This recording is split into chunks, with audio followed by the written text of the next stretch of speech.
Father, we thank you and we praise you for this day, for your blessings, your protection. Father, we thank you that we did not have 5 feet of snow, that we did not lose power, Father, that we are able to be here today, Father, that you gave me the strength to put the study together. And I just pray that we bless it now, bless our time together, and just help my voice to last for the whole hour as we dive into this chapter. My name is Yes. Amen. Amen. All right, so we're going to be finishing off chapter 21 of Acts today. That's assuming that we get all the way through it. Just kind of as a recap to remind everybody where we left off. Paul had set sail from Miletus. He completed his journey to Jerusalem. And during that journey, Luke had recorded 2 specific calls for Paul not to go to Jerusalem that he ignores. While in Caesarea, the big one was the prophet Agabus came. He used Paul's belt and bound himself as a demonstration of Paul what was to come. And at this point, Luke and the rest of those with Paul began pleading with him not to go until Paul broke down and begged them to stop. He made the case that this was necessary. And we walked through in finality the point that God used Paul's decision to ignore these warnings for his glory, as Christians and Jews were not exactly welcome in Rome at this time. And Paul was absolutely sure that these events would bring him to Rome. And then finally, when we stopped, Paul had reached the elders of Jerusalem, led by James, who we talked about a bit in this context, and was able to deliver tidings of all he had done over the many years since he had left with Silas and the letter from the elders regarding the inclusion of Gentiles into the faith. And so we are ready to continue in chapter 21. Would someone like to read for us, please? Sure. And when they heard it, they glorified God. And then they said to him, "You see, brother, how many thousands are among the Jews of those who have believed. They are all zealous for the law.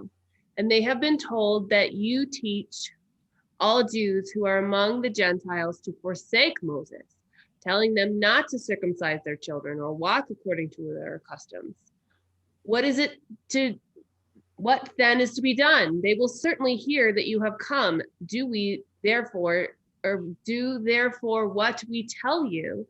We have 4 men who are under a vow. Take these men and purify yourself along with them, and pay their expenses so that they may shave their heads. Thus all will know that there is nothing in what they have been told about you, but that you yourself also live in observance of the law. But as for the Gentiles who have believed, we have sent a letter with our judgment that they should abstain from what has been sacrificed to idols, and from blood, and from what has been strangled, and from sexual immorality." Then Paul took the men the next day, and he purified himself with them and went to the temple, giving notice that when the days of purification would be fulfilled, and the offering presented for each one of them. All right. So diving right in. So Paul's message to the elders was focused on his success amongst the Gentiles of the Roman Empire. He didn't focus on the Jews who also believed in this journey, for we know there were many, some of whom were named throughout Paul's mission. And to the credit of the council, their first response was to edoxazan, or to praise and extol, magnify, or celebrate God. It also can mean to suppose, to think, to be of opinion, which again, sometimes there's double meanings to a word. In this case, I think the glorified is the more correct translation. However, the focus in the response, it quickly shifts here. I honestly think all this is coming from James, begin by drawing Paul's attention, and he begins with the word theoris. We see this translated as "you see," but it means to kind of look at a big picture. Just so you guys know, if there's something in square brackets, it's my opinion. On the slides, I started doing that this time because I thought there was opportunities to kind of put my own thoughts in as we went. But it's taking a view of the situation. It's surveying the whole thing. And James points out that there are myriads. This is translated here as many thousands, but it is similar to our word myriads, which is it is directly from the Greek. And it literally means 10,000, but when it's pluralized, it actually refers to an innumerable multitude. And this is a plural usage of the word. So we have an uncountable number of Jews that he's referring to that have believed. Sort of implies that at this point, a large portion of Jerusalem itself has been converted. And it sounds like a wonderful thing at first, but James then adds on to this that there's zelotai, and burning with zeal, eagerly desirous, and then of the nomu. And nomu is the Greek word typically used to refer to the Torah. But additionally, over and above this is a word that I don't have highlighted here. And the reason I have it underlined is because it's ignored in most of the scriptures, but it's in the Greek. And this word here is hyparkusin. And what it means is to begin, and it's attached to the word law. So there's a couple different ways we can look at that. And I think this is where it's more along the lines almost of customs rather than law. And what I think, there's two ways, right? It's one that can be interpreted in the context of the rest of the passage we just read, being that they're zealous of the Mosaic law. So the law from the beginning. Or it could otherwise be that they're zealous for the customs established from the beginnings of the church. And we get the impression that it's not the unbelieving Jews in this case that Paul needs to fear in Jerusalem, but the believing Jews. Go ahead, Doug. What has happened with Ezra and Nehemiah is they were the first, what we would call rabbis, and actually rabbis. Rabbis is where there's an occult worship almost. Whatever these men say, you do. Okay, a rabbi is a teacher, but a rabbi is one that tells you who you can marry, how you can breathe, etc. And what there is parallel, and if you went to a library, I went into one time, and I would say my house is too small for the number of books of writings from the rabbis and rabbis. They are the customs they added in, like with the Torah. The Torah is the first 5 books. So some translations say Moses, but that's not what's in here. It's the customs that they considered on an equal term, according to seminary professors and my 4-year college, and the breakdown the Greek. This is my opinion, by the way, is they considered that they put the customs in the same spot. Like you can't drink milk and eat meat at the same time. Yet, when I'm teaching here in Genesis, God sits down with 2 angels and Abraham and eats beef and drinks milk and eats cheese. So it seems to me that these things that are added in that become so rigid are not always right. But they are zealous for this. So they have put them on the same level as the law itself. Right, and that's why I think this extra word here that's not been translated is likely making it more along the lines of, and that's why I have it in brackets here, that I think it's more along the lines of the early customs is what this is really referring to, though they use a different word later on for customs. So James and the council, they expound upon this, that they're bringing up the zealous Jewish believers, upon why they're bringing them up, right? They've been, and the Greek word here is kati chi thesan. It's a word that's actually rarely used, but contextually it's assumed to mean that they were informed orally, and can also be used to refer to teaching or being fascinated by. And I get the impression from the larger meaning that someone charismatically has been speaking out against Paul specifically. And that specifically that Paul has been teaching the apostas and the forsaking, falling away, defection, apostasy. And in this case, they do have specifically, you can see it here. I didn't highlight it, but you can see it in the Greek here. This is Moses. So this here, they actually are referring to the forsaking. Moshe. Yeah. Now, the what's interesting here is in the English translation I use, they're saying that he's telling the Jews to forsake Moses, but the Greek actually says that he's forsaken Moses amongst and basically telling him not to follow the Jewish ways, but he's not. I did not get from the Greek, I didn't get that he's telling the Jews not to circumcise their children, but that he's telling the believers not to circumcise, essentially. And this is specifically, you get the impression that it's because he's telling the Gentiles not to circumcise themselves or their children. They're accusing Paul of telling them not to walk in the athesin, and this is the other word here. Athesin is the other word for custom or usage prescribed by law, right? This is the law, more specifically the law of the Pharisees. Right. This is the law of the Pharisees, and he's telling them to forsake that, is Right. what they're saying. Yeah. And actually, when Paul was with the Pharisees and the others, he was more righteous as a Pharisee than they were. So it's a situation where you have this man or people with charisma that have swayed the people to believe that because he left and became a believer, he therefore rejected everything to do with Judaism. Yeah, and that myth has held forward, and unfortunately has been propagated in the Western Church. And, and it's interesting too, and building upon that, right? The adversary's lies always hold a grain of truth, right?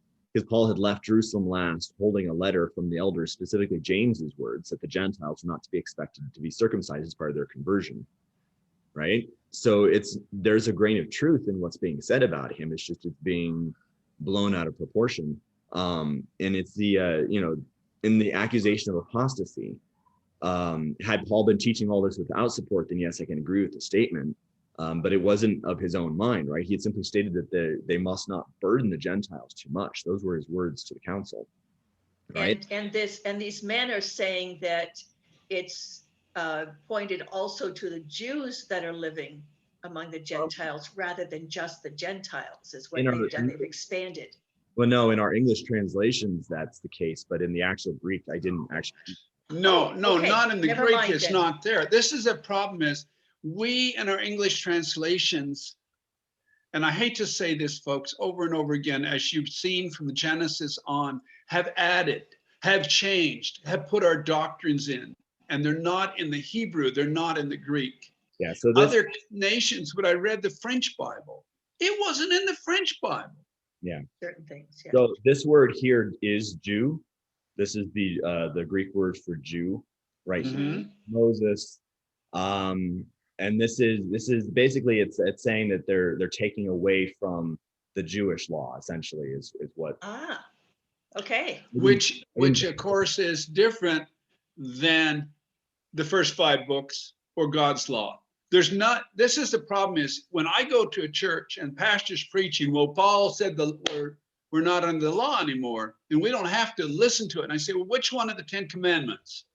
We can worship other gods? Well, of course not. We can sleep around? Of course not. We can tell lies? Of course not. We can murder? Of course not. Then you just told me that we have to abide by the 10 commandments. And that's what I get. So this is where I wanted. See, because it's not gone away with.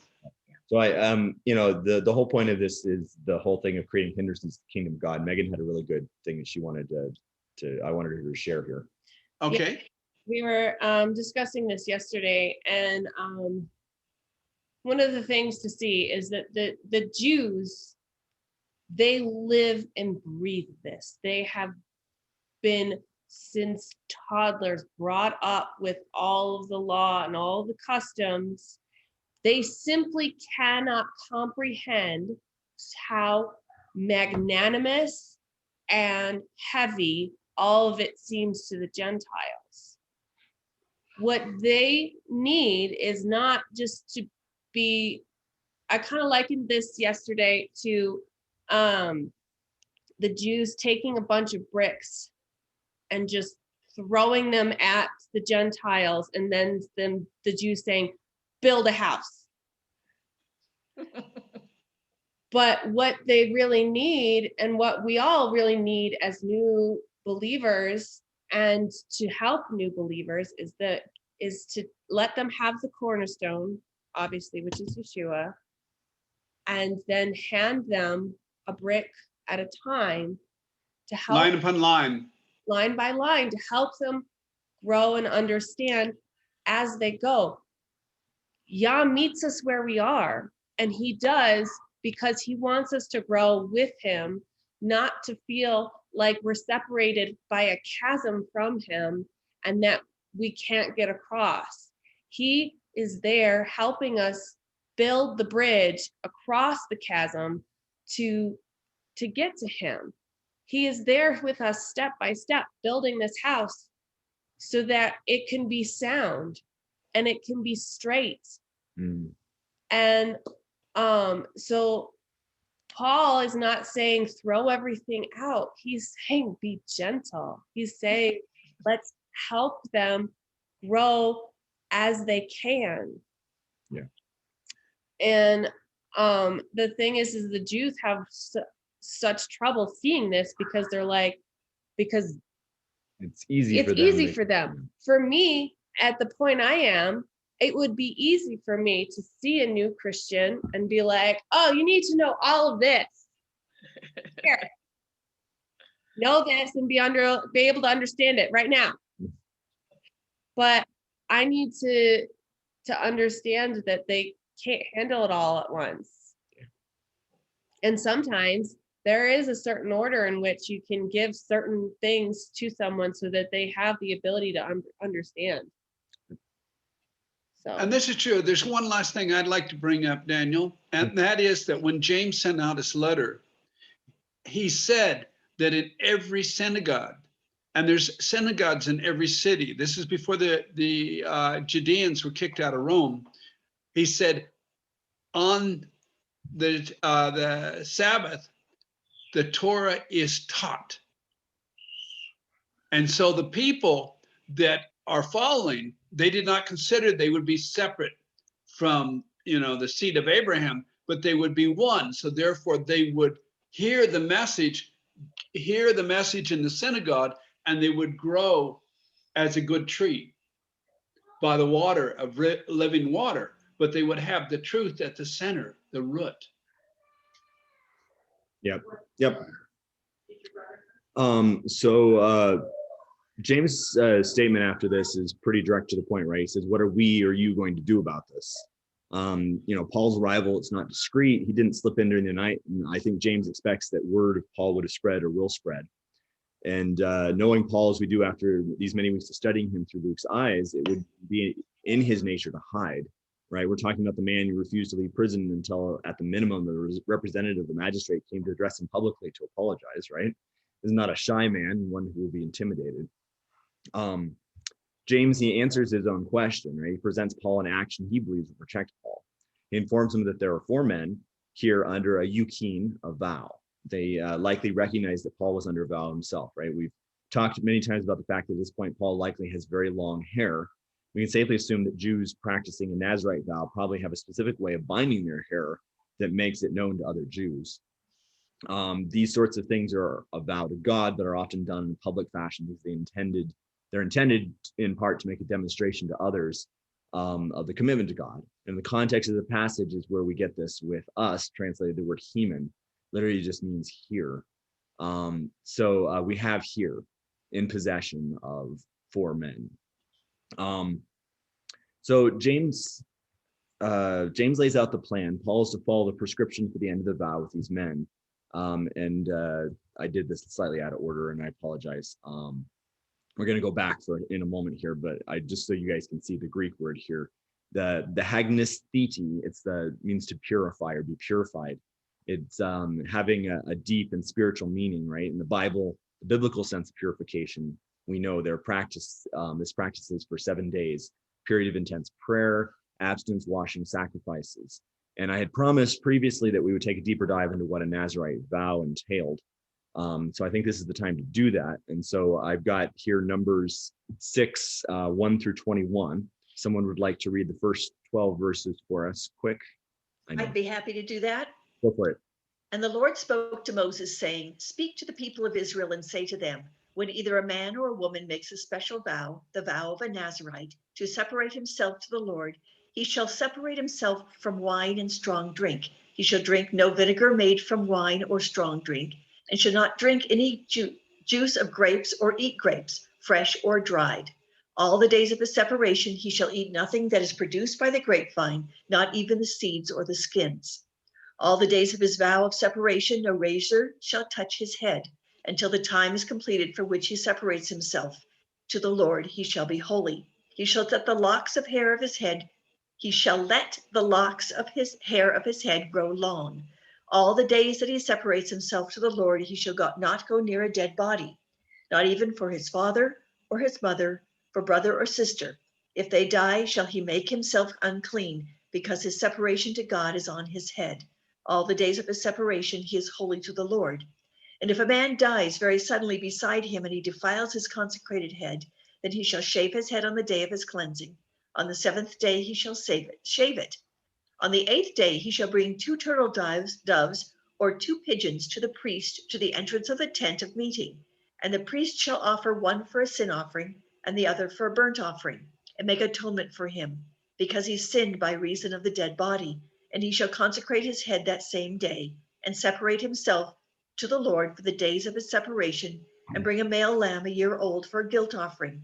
But the previous period shall be void, because his separation was defiled. Someone like to read the second half of Numbers here?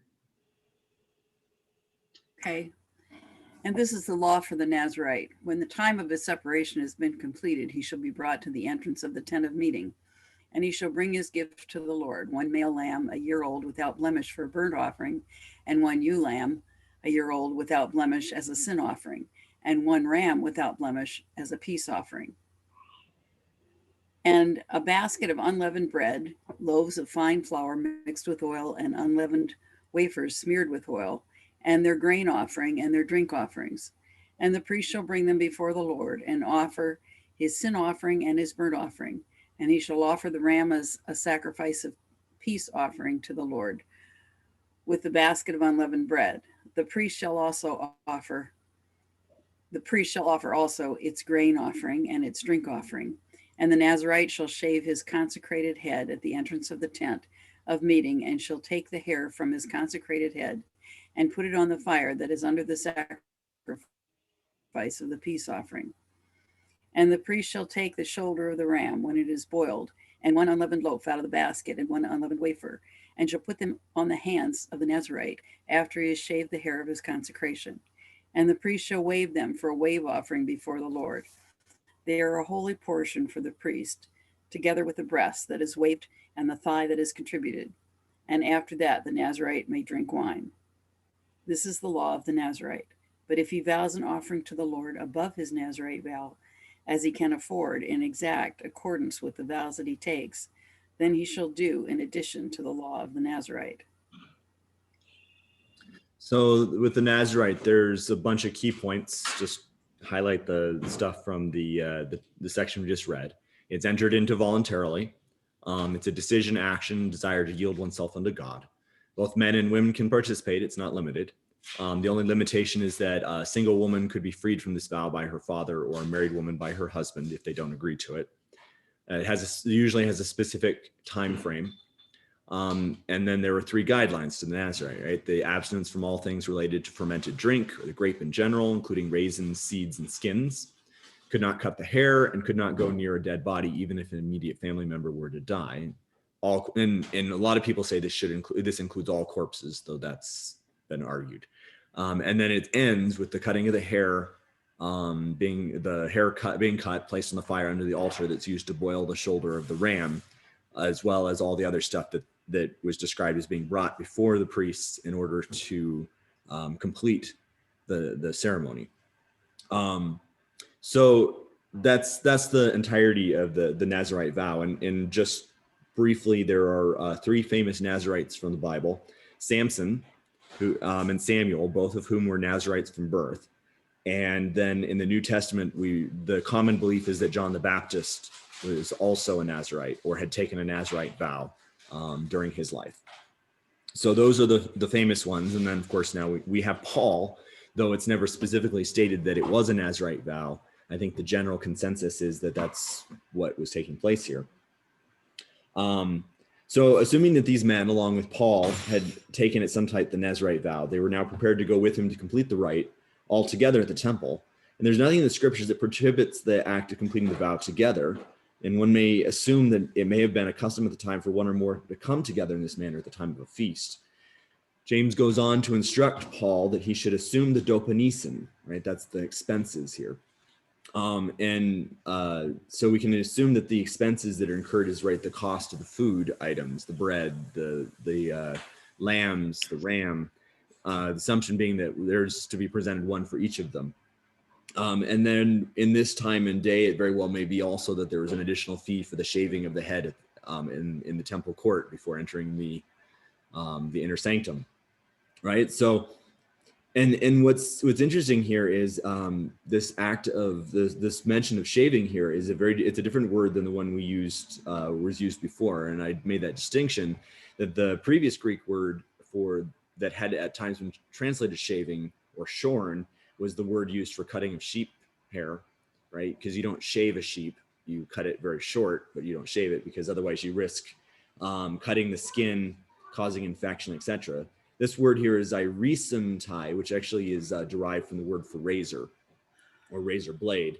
And that means to get oneself shaved. So James wants to make sure that all the formalities are being observed so he can help Paul to dismiss the rumors about himself.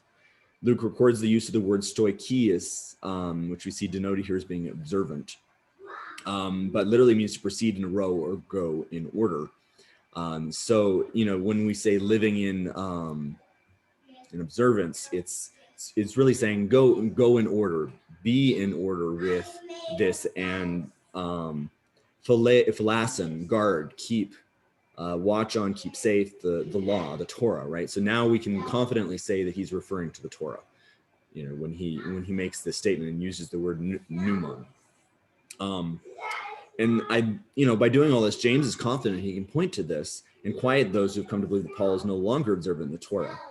However, we can, in hindsight, know that it would have been better had Paul followed his original intent to observe the completion of his vow on his own instead. It might not have created the opportunity for those seeking to destroy Paul. But the financial investment, the acts of piety, the whole demonstration certainly seems like a great idea, and Paul was planning to do all this in the first place. Why not make it more public, more overt? So we have, starting in verse 25, we have this seemingly out of place statement here where he goes back through the letter that they sent. And it's almost verbatim for what's in chapter 15. And I was thinking about why was he doing this? And what I got to thinking about was the timeline here, right? So this is two different scholars' versions of the timeline. Sorry, noisy children. The two different versions of the timeline here showing the theoretical or assumed times in which things happen, right? So you have, in one timeline, you have Stephen's martyrdom and Paul's conversion in 33. Another one, you have Saul persecution in 31 and his conversion in 34. But overall, they both agree to one thing. It's been roughly 10 or 11 years from the council at Jerusalem to when Paul has returned to Jerusalem. This is a long period of time, if you think about it. A decade is a long time. The only thing we see of consistency here is James, between when Paul was first at the council to when he is now. So it's quite likely, in my opinion, that James is making certain that all of the members of the current council, because many of them probably weren't there when they put this letter together, are aware of what was done, so that they understand that what had been said about Paul was not simply Paul acting on his own, that it was Paul acting under the instruction of the council. So this is, I think it's important to point this out, because it makes more sense why we have this interlude, where this point where James then throws it out there, because it's from the reader's perspective. Well, it's only been 6 chapters. It's not that long. We can remember this stuff, right? Right. 6 chapters. What's that? 6 days? 6 seconds? Yeah, a decade, right? So yeah, I wanted to point that out because I think that's important. But Paul, he agrees with James's plan, right? We get this thing here, and Luke records that he parabolon before men, and parabolon means to take to oneself. It's a joining. I thought of it in terms of like joining a group, where, you're no longer an individual, you're known as a member of that group now. And it's also interesting to note here that all the translations have it, and the next day he went, but that's not really what's here. The word that's being translated as next day is this ekomene, and then you have the word for day immediately afterwards. Ekomene means to have, or to have in hand. It implies immediacy. So what I read in the Greek here is that Paul literally left the council with the 4 men and went straight to the temple. I think that is more correct into what I learned when I was in seminary, is that, yes, it was not, I don't know why we do this, but it was not days later. It was right then and there. Right. He got his directions, he did it. Yeah, and it's just funny because in most of the English translations and glancing through them, it was the following day. That's what they all said, as opposed to the same day, which I think is a more accurate translation here. Not that it's all that important necessarily when he did it, but it does go to show how important he felt this announcement. And he specifically makes the word here is diangelon, right? So giving notice is how it's translated here, but the word actually means to carry a message publicly, to have it announced everywhere through all the places. So it's like sending out runners into the city to announce that this is what Paul is doing. It was an act to make certain that everyone who was present in the city at that moment knew what was going on. And I think that that's important to note for what we're coming to next. Because, and that as of this, he was going to be offering the prosphora as the gift, right? That he's going to be presenting. So he's making it publicly known so that all the Jews in the city will know that this is what Paul is doing. I am fulfilling this purification rite, and I'm presenting the offering for these men. Is it also possible that that was one of the things that had become that you let them know ahead of time, hey, listen, we're going to be bringing this, take the time because this is what's going to happen here very soon, or that kind of thing? Probably. I mean, he probably to prepare them. Yeah, it's probably accustomed to do it for the temple, but this is more than just notifying the temple that you're coming in a week. That's the point. This particular word that's used here about giving notice really means actually to announce publicly, right? This is announced everywhere, through places, through assemblies of men, publish abroad, declare. This is the equivalent of lining up a group of messengers to be criers on the street and say, here, I want you to share this on the corners of the streets so that everybody knows I'm doing this. Well, you got to remember Jesus or Yeshua's description of the temple. They had all these animals out there too. They were in the Gentiles' court, so the Gentiles couldn't worship God, and they were making money and so on off of it. It had become a circus. Yeah.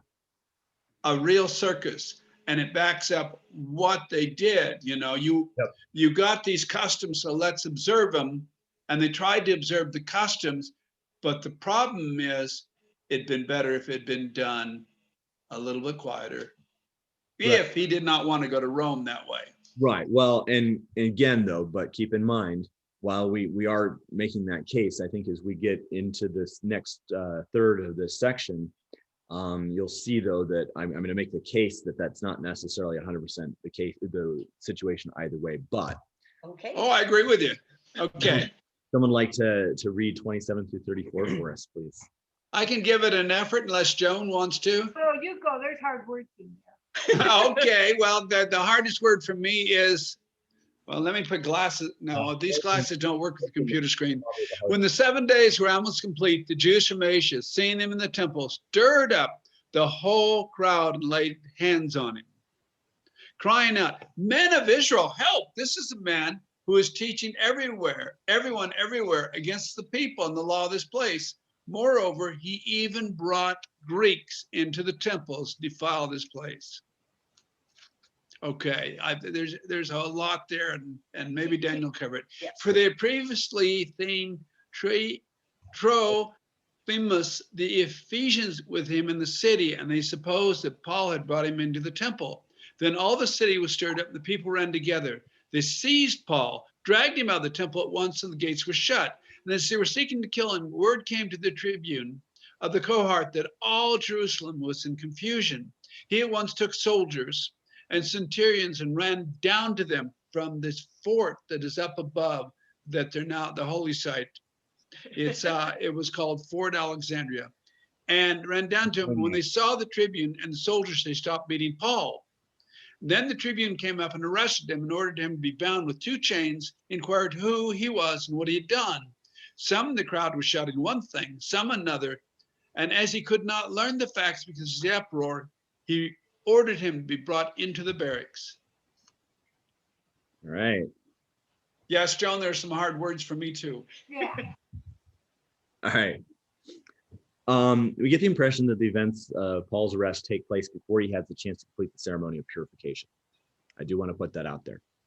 Now, because he has entered from, he has to have entered from the outer courts, the Gentile courts, into the temple itself, the temple proper. That's the only thing that makes sense from this perspective. There's a high probability that his head has been shaved at this point. I think that's, yes, it is, because the prescription was at the entrance to the tabernacle.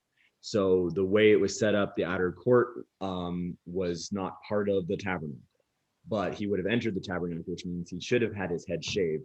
However, he has not yet completed the steps of purification, right? Because we get the impression that this is happening pretty much right after he enters into the inner temple. And Luke uses a Greek word from the future imperfect tense, the word emelon. Emelon, it means to be on the point of doing something. It's about to happen. And this is combined with a reference to the 7 days of purification. So they certainly get that sense. And then when Luke refers to these Jews from Asia, he uses it not a past tense reference, but rather a present tense, in the sense that he says, theasamonai, and it refers to current viewing, translated as to behold, look upon, view attentively, contemplate, etc. Right? So so we get this is all happening real time. This is not they saw him in the temple, therefore they did this. This is, they're seeing him in the temple, and so because they see him in the temple, they stir up the crowd within the temple, within the tabernacle. And as an interesting point, and this is where I wanted to get to, is the Jews that are seeing Paul are specifically identified as Jews from Asia. And based on everything we see here, they're most likely Jews from Ephesus. And the reason I say that is because we're told that they, in the next section, and I'm jumping ahead, but it's very relevant, that they recognized Trophimus of Ephesus. The only way they would have recognized Trophimus of Ephesus as being from Ephesus is if they themselves were Ephesian Jews, and likely from the group that had fought with him in Ephesus. So and they had followed him. Yes, well, and whether they had followed him or not, because it's more likely they were just there for the feast, honestly. Well, this is the other point, is that usually from all over the world, all the Judeans would come home, and that for each one of the feasts, there was a mandatory requirement. I think there were 3 feasts that the men had to attend. And many times they brought their families, but this was a requirement. They would all come back for those. And most scholars believe that Paul was doing this before the purification rite, before the feast, so he could participate in the feast. Yeah, it might be back in Pesach or Passover. No, we already remember he did the Passover with the men in while he was in Philippi. He had the Passover feast. So this is possibly Pentecost. Pentecost. Oh, yeah, I got it mixed up. You're right. It is Pentecost. He wanted to return at the time of Pentecost. It's very, I would have to go back and try to add up what little bit of information there is about timing. This is very, very, very, it's got to be either at Pentecost or even maybe a day before, because there's only 5 weeks between the two. It's very tight, or 7 weeks between the two. It's a very tight time. That's why they would have done the route they did with the ship. Remember, they bypassed a lot, made a more beeline. But he burned up 3 weeks just getting into the boat, basically. So he only, Yeah, I know. he only had 4 weeks of sailing from there. And we know he spent a week in Caesarea before or not Caesarea, but I forget which city it was. But anyway, yeah, he might have arrived literally the week before, and now he had 7 days, which is why he went immediately to announce and all that. So, yeah, it's certainly interesting. But my point being is that these men may not have been in the city when the announcement was made by Paul, is my point. Most likely. Are you going to cover the reason why the Jews got real upset about the idea of a Jew being in the temple? Yeah. I mean, it's Greek. Yeah. I will. Well, that's in the next verse here. Okay. But so, and the word stirred up here is, I just touch on that briefly, is synechion, and that means confound, bewilder, disturb. And it's a word that we've seen before. It connotates chaos, and it usually refers to how the whole mobs were created with no one understanding what's actually happening. Basically, they're just throwing out accusations that get people riled up, and then they grab him in the ensuing chaos. So this is and if I don't touch on what you wanted to touch on, Dad, you can jump in here in a moment. But once they have a hold of him, they try to bring order to the chaos they've created by directing everyone's attention where they want it, and they cry out. The Greek word is boethite, boethite, and it means come to our aid. It also can translate danger. And they suggest that Paul's purpose was to kata, which means to bring down the Jews, the law, and this place, topu. And that can also be referring directly to the temple, or to the importance of Jerusalem as a whole. And then they tag in the idea that Paul has brought the Hellenes, so Greeks, into the temple in order to make it kekoinoken, or common, defiled, of the holiest of places. And Dad, I know you have more you want to say about that, so go ahead. Okay. Back when Alexander the Great and that came and attacked and conquered the Mediterranean, pretty much, a lot of it, all the way into India, by the way. And then his 4 generals divided. They came in and forbid the Jews from reading from the Torah or the Tanakh, which we would call the Old Testament, and the first 5 books. They also turned around and walked into the temple and sacrificed a pig on the altar. They tried to burn every scroll of the Bible, everything of it, and forced the Jews to work on Saturday, their holy day, and to eat pork. They did all this. And so there's such an abhorrence. That's why the Judeans cried out to Rome for help, because they beat the Maccabees, the first book of Maccabees, Judas Maccabee, defeated the Greek army by sneaking around behind them, just like Moses defeated the very southern part of Egypt and the Ethiopian army. You have this thing taken on. The very thought that a Greek would be in the temple to profane it is enough to drive people mad because of the history that went on. That's I hadn't gone in expounding into history in this, so I think that's very relevant. So we already touched on the whole thing of Trophimus and that, and it is interesting to think about, because we don't really get a context of when they saw him in the city of Trophimus. Could have been much earlier, but could also have been earlier that same day that they saw him, and that's why they assumed that he had come with Trophimus, knowing that he was a Greek. So they're probably, when they were starting this up, my guess, this is me picturing it in my own mind, but I would guess they were probably looking around for Trophimus to seize him as well, so they could have proof of Paul's guilt.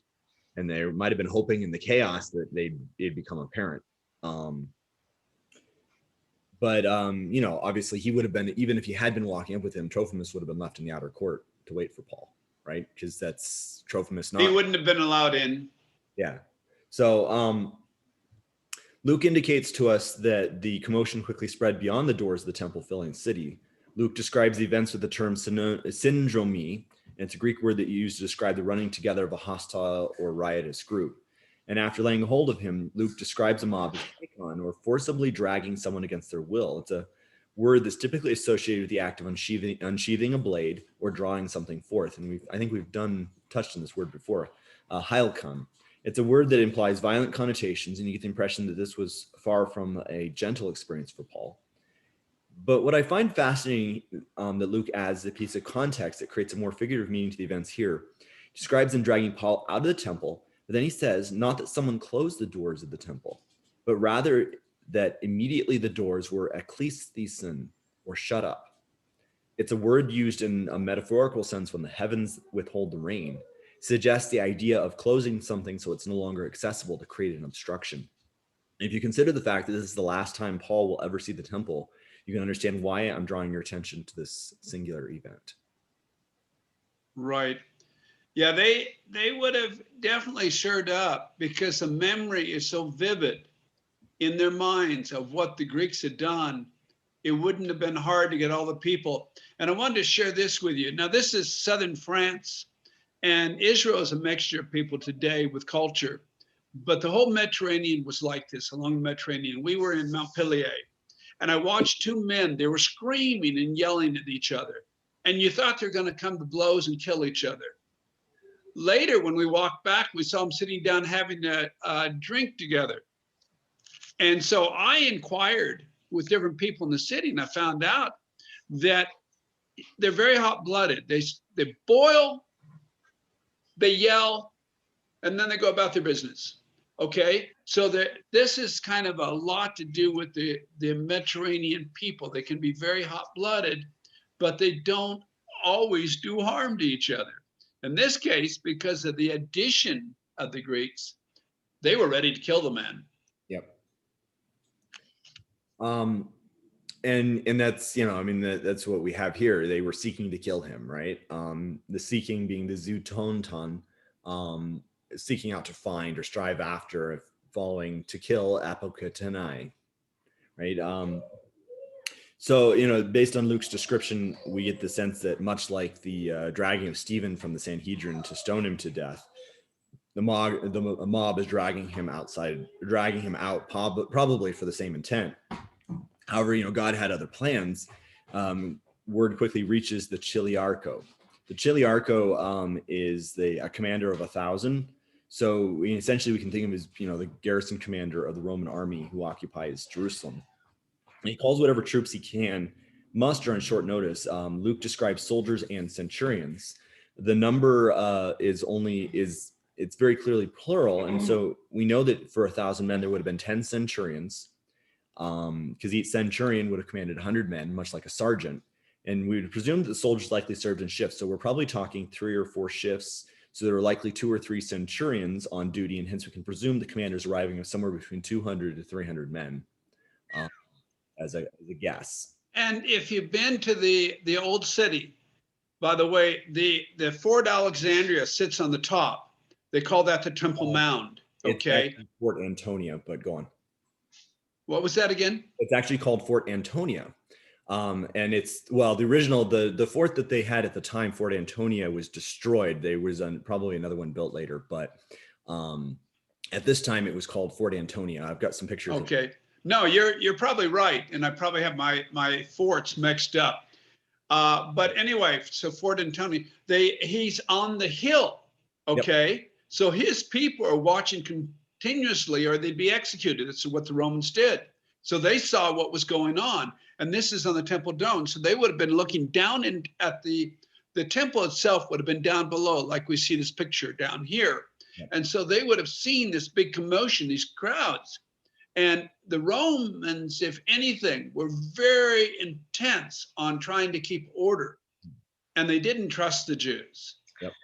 Yes. So they turned around and they ran down there to see what was going on, because, hey, how do we know they're not revolting against us like they did the Greeks? Yeah.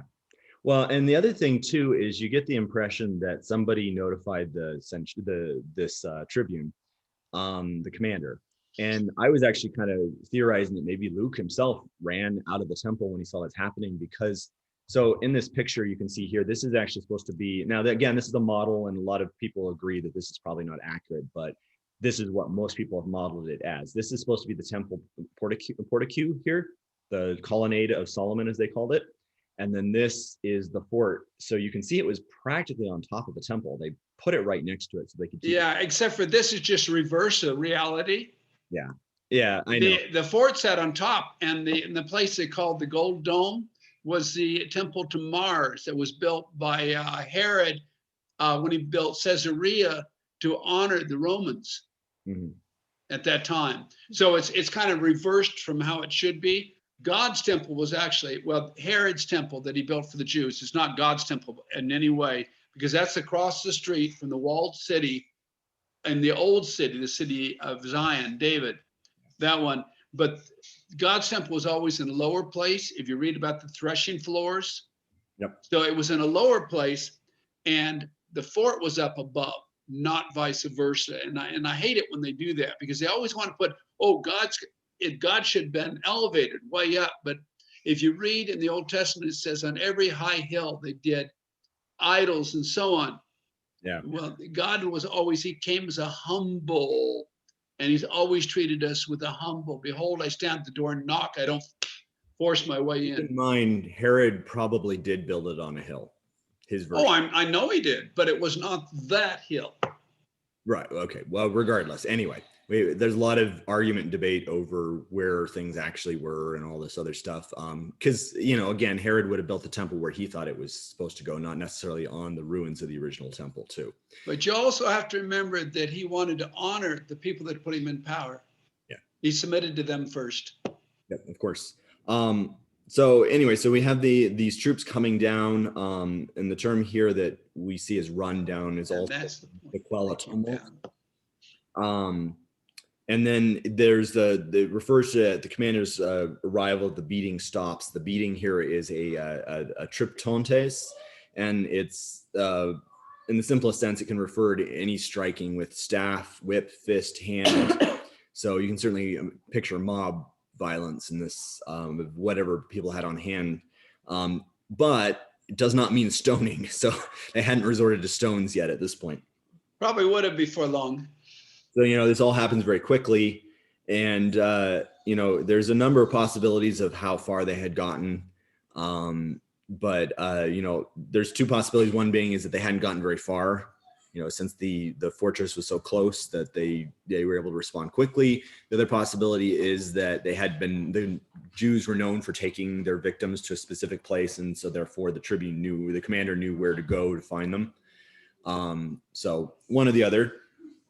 And then, we're told that the crowd is not speaking in one voice, right?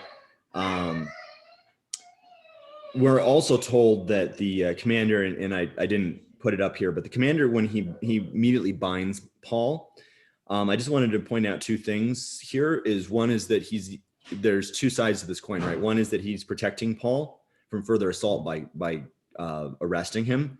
But the other perspective is that he's assuming that Paul has committed a heinous crime, and the people are assuming, or the perspective that he's assuming he's committed this crime, and that the people are attempting to take justice upon themselves in regards to it.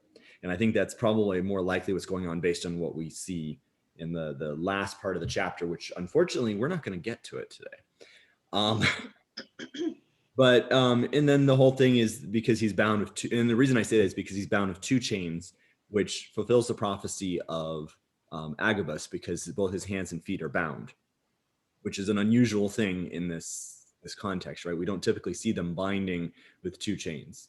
So clearly he believed Paul was somebody very, very dangerous in this case. So the crowd not speaking with one voice, I found this very interesting little thing here, and I'm guessing this is a Greek idiom.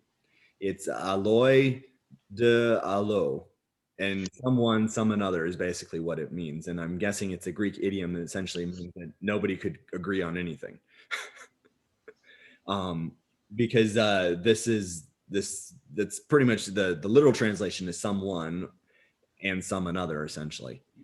So you get this impression that nobody could speak with one voice, that the mob was such an uproar that he couldn't get a straight answer from anybody. And we are going to unfortunately stop there. I really wanted to get through this chapter. I don't have a lot left, but unless you guys are all okay with going another 10 minutes or so. Oh, that's fine.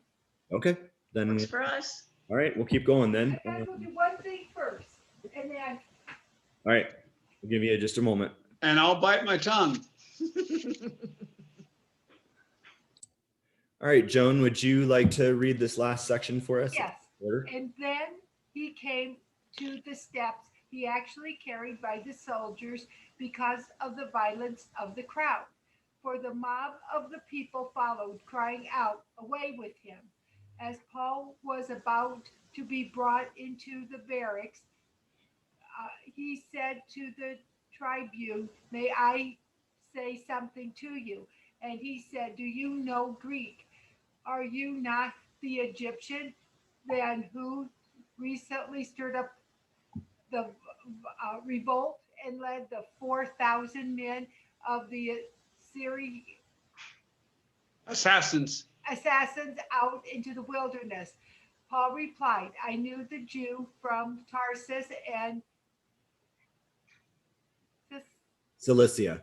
Cilicia, a citizen of no obscure city. I beg you, permit me to speak to the people." And when he had given his permission, Paul, standing on the steps, mentioned with his hand to the people. And when there was a great hush, he addressed them in the Hebrew language, saying, And saying we will be chapter 22. No, Isn't that an unusual place where they stopped it? it is, but I think they were concerned about a really, really, really long chapter because almost the entirety of chapter 22 is his speech. Yeah. So Okay. that's my guess. I don't know. It's So can it be fair to say that this guy was a bit of a rabble rouser? yeah. It's Oh, after his I tell you, Messiah. Paul was a quiet, mild man who just was zealous. One thing I wanted to share, and I'll share this, Daniel, with you. Yeah. Have you ever seen the pictures in the movies of the Romans with their shields? Yes. Okay, the cohort formed a shield wall around him and probably held him above their heads in the center. Well, I wanted to tell you. yeah, I mean, it's possible, but another thing to think about, though, with regards to the troops in Rome, they were not Romans, they were auxiliaries, because a Roman cohort was only 500 men. And we're told specifically by the Greek that this was a commander of 1,000. The Roman auxiliaries were always 1,000. And auxiliaries were made up more often of men who bought their own equipment. So it would have been a little more ragtag. They might have had insignia. They might have carried cloaks that were issued to them, but a lot of their equipment would have been self-purchased. That was a typical practice of the Roman auxiliaries. They, while they were given a stipend, but they were expected to maintain their own equipment rather than being supplied by the Romans. So more than likely, they didn't have the traditional tortoise shields that we think of with the Romans. Doesn't mean that they didn't have shields. It just, the tortoise shield was part of the hastati specifically, and the hastati were Romans, and these were not Romans, most likely. Well, they might have been a mixture, and indeed you are right, but they were also trained by Roman of course. officers. Of course. Now, also, and we're not going to get to it today, but in the after the conversation or the speech that Paul gives, he has a conversation with the tribune, and that's when we get the whole thing of the tribune says, "I bought my citizenship." He's not a Roman either. He's a Roman by purchase, but he's not a Roman by birth, is my point. So, again, they had Rome had standard practices, but they were, at this point in their history, they hired locals. The actual citizens, the born and bred Romans had gotten tired of always being away from home at this point. And so they hired mercenaries, as we call them today. Yeah, we call them mercenaries. They were trained, they were paid, they were supplied by the government. Therefore, to call them Roman soldiers is an accurate statement, but they were not Romans in the sense that we think of as Romans. Okay. Quick question. How many towns does this guy run out of? How many? Oh my goodness. Oh, How many towns? How many towns were in Asia at the time? I think there's only one he wasn't run out of. I mean, the only guy I know that's been run out of more cities than this cat is you, Gray. All right. So anyway, there's, we get this sense of the violence. The word here beyond, it actually means strength. It's so the crowd is strong, and they're pushing hard against the soldiers trying to reach Paul. And so we get this that they're actually forced to carry him up on their shoulders to move him. Probably because the pressure against the men was so much that he was hobbled, right? So he wouldn't have been able to walk normally.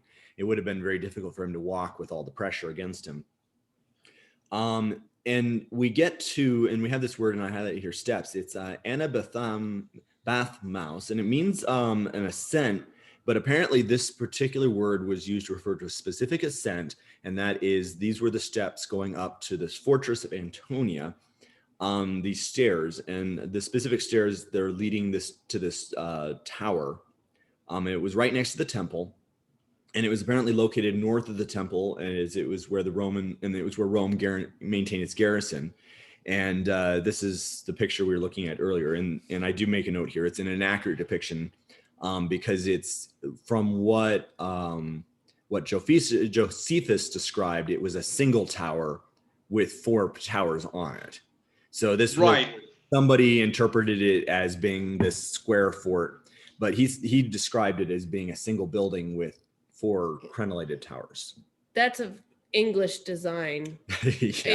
It's like a British design for when they made forts with 4 towers on each corner. Yeah. Rather than a single tower with four towers on it. Anyway, but so it's an inaccurate representation. We know that, but it's to give you a visual. You can see here, there's stairs here, and that's what what's being implied by the things they're on these stairs when all this is taking place. And the mob is saying, away with him. At least every translation has something along the lines of that, but that's not actually the word here. The word here is ira. Ira is being translated by everybody as away, but the word actually means to lift up, means to raise or raise up, to elevate. And so, I mean, it could be contextually referring to the fact that the guards had to pick him up and carry him. But honestly, in a darker sense, the thought occurs to me, this is a similar word used to carrying a cross. So they may very well have been, this may have been a way of them saying, put him up on a stake, execute. And the complete Jewish Bible says, kill him. Yeah. And again, the Greek word simply means to lift up. Yeah, but you see, the Roman practice at that time for a bad criminal was to put him on with a stake, a tree, what we call a cross, and that. And so, yes, all that's implied in there. Yeah. So this guy was making friends wherever he was going. Let's just say that. Lots of them, Chris, lots of them. All right. So I'm going to give us a word picture here. So imagine they're ascending the stairs. They're finally moving away from the rabble, right? So the guards they probably got soldiers at the base of the stairs, keeping people from climbing the stairs. As they're moving him up the stairs, things are beginning to get quieter. Paul is finally able to get the commander's attention. We can imagine he might have been trying to talk to him the whole time. So finally, when he gets his attention, he speaks in Greek. And we get this sense of surprise. The commander doesn't expect that he speaks Greek. And then he says to him, aren't you the Egyptian? So now we know why he arrested Paul in the way he did. This was a most wanted, right? Your FBI's most wanted, Rome's most wanted. This man was known, and I did some research on him. And what I could find out was what little is known from the history of the time. There was a man they called the Egyptian. No one ever found out who he was, never identified him. That now in this case, we have this reference to stirring up a revolt, 4,000 men led into the wilderness. But according to the account of Josephus, this Egyptian rebel led a leader. He was a leader of an army of what they called Sicarii. The Sicarii were Jewish zealots. And they helped to lead the revolt against Rome during this time, specifically against Nero. And so there was several revolts during this period of time. I think at one point I listed the, what was it, 60 some odd revolts that took place within a 100-year period. Now, this is the thing that's interesting. The more I did reading on him, the more interesting this man becomes. This Egyptian man was an assassin. I don't know, you guys, probably most of you don't follow video games, but there's a series of video games called the Assassin's Creed.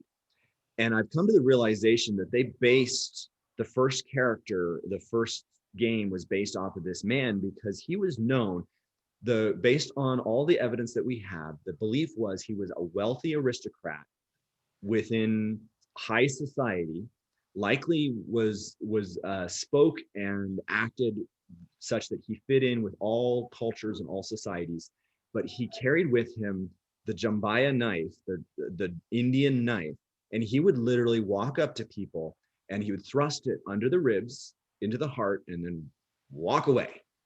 And he was never caught. He would do this in broad daylight, in the middle of crowds of people. He would walk up and kill people and then walk away. He assassinated Romans and he assassinated people and Jews, etc. And throughout the whole region of Syria, he was the first, like one of the first known serial killers and he was never caught. And he killed hundreds of people.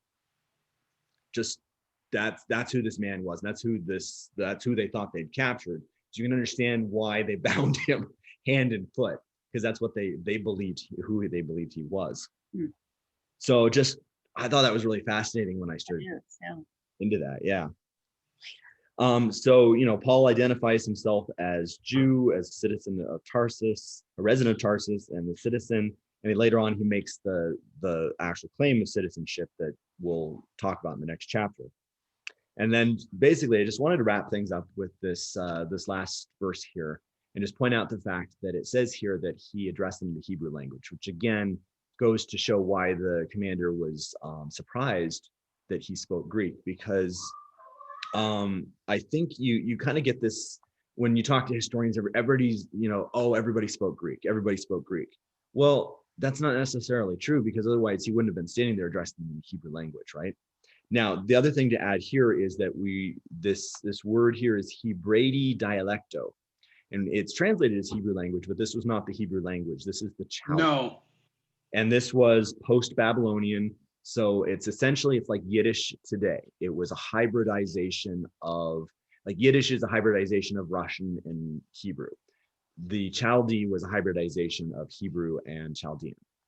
So that's kind of where I wanted to wrap things up with. And then, next time I teach, we'll be diving into his speech from the steps of the fortress. Thank you all for bearing with us. Oh, perfect. Daniel, I expect you to wear period costume when giving said speech. that'll I work. want a little acting. I want a little more out of you. Okay. Dad, would you like to close the study in prayer, and then we'll go to prayer requests. Abba, Father, you are the great one. You hold the universe in your hand. You look down in your hand and see this little earth that nobody could see outside of our solar system. And then you look down in that little speck of dust and you see each one of us. And each one of us you love and you care for. You labor over us. You want us to know the truths of the universe. So you gave us a book. The book is your love story to us. The book is how we can live together and live with you and be at peace and love with all the animals and all the people. But we have rebelled. We've turned. We've twisted your word. Father, Daniel and I sit and try to bring out the different nuances of the word and the different things so that we can focus on you, on this great love story, on this great word, and the trials that face people that go out to speak. We live in a society today where an executive order was just issued. And in that order, it basically forbid, and it mentioned the Bible. They're not enforceable unless people enforce them, but it mentioned any book that basically says anything negative against a sexual preference is supposedly banned these days. And as we know in this cancel culture, they've even changed potato head to a neuter thing. It's crazy, a little child's toy. Father, we live in a time when we're coming rapidly to the point to stand and share our lives. May cost us our lives. We have never expected to see this. We talked about it, but it is upon us. We love you, we praise you, and we thank you that we can still listen to your word and share, that we don't have to live and hide in groups like in China, hoping the authorities don't find out, and read what little scripture we have one with another. We thank you, we can still look at the book, and we can look at the ancient translations and compare them with today. Thank you in the name of Adonai Yeshua HaMashiach, in the name of our Lord Jesus Christ. Amen. Amen.